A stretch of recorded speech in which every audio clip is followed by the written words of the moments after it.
In this video, I will show you how to choose the right template style for your branding using Motion Array.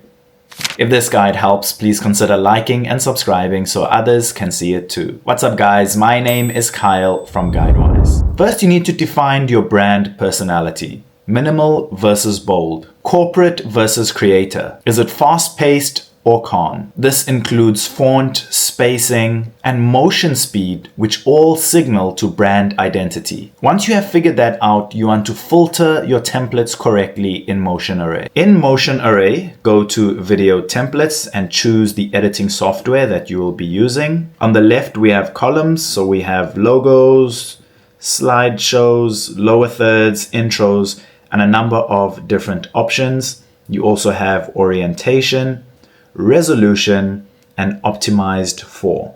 You can then toggle your cursor over each template to see a preview. So you want to focus on animation style, layout structure, and typography weight. Once you have found the template that you like and fits your brand perfect, what you want to do is toggle your cursor over it, scroll to the bottom right and click download. Once your template has downloaded, you can then upload it into your editing software and start editing. If this video helped, don't forget to like and subscribe.